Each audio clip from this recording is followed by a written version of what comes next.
Every word we say is a magic spell.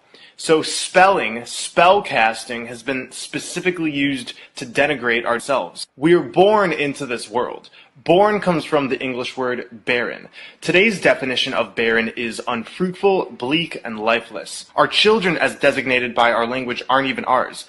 Parents are a pair who rents. Our governments, especially our courts, don't treat a parent's right to control and direct the upbringing of their child as a fundamental liberty. We're forced from a young age through many types of indoctrination, and our parents are helping in this process. Look at the word childhood. A hood is used to cloak and hide. The etymology of children is chill and dren. Chill means cold. Dren is a name meaning a strong and healthy individual. So children are strong individuals who must be chilled, made cold. Stay with me, this will all come together. In Ballantyne's 1948 Law Dictionary, the term human being says sea monster. When we see monster, we get the definition, a human being by birth, but in some part resembling a lower animal. In the Oxford New English Dictionary of 1901, a human is defined as belonging or relative to man, as distinguished from God or superhuman beings. So these definitions are telling us we're monsters, and the word live backwards is evil. Our language is telling us we're born as monsters who are bleak and lifeless to a pair who rents us out to the government and other corporations that indoctrinate us. Our childhood is spent under a cloak, and we're evil when we live. Our sentences are made up of words. The word sisters in Greek mythology were fates or witches who controlled the fates of man.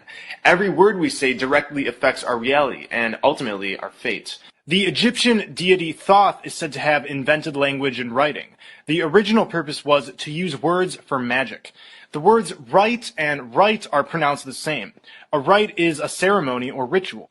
Whenever we're writing with words or speak, we're initiating a ritual. Books contain chapters. A chapter often refers to a sect of a secret society or religious order. To page someone is to summon them. Pages in books made of words are summoning things to enslave or imprison our souls. The word grammar comes from the French word grammaire or grimoire. Grimoires were ancient magic books which contained instructions to summon demons. We wake up each morning. A wake is a funeral party held for the dead. At the beginning of each day, we say to each other, "Good morning."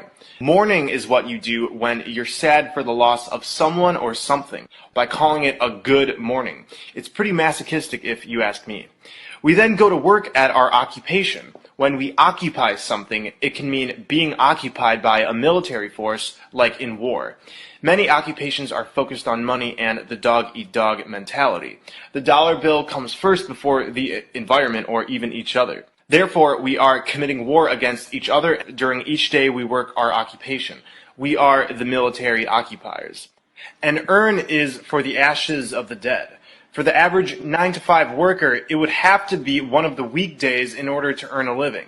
I agree. You would have to be in a weekdays to earn a living. During the week, we become weaker and weaker until finally it's the weekend, and we have become weakened. Somebody or something who is weakened has no power. And during the weekend, many of us turn to drink alcohol. Alcohol comes from the Arabic word al-kul, which is a body-eating spirit.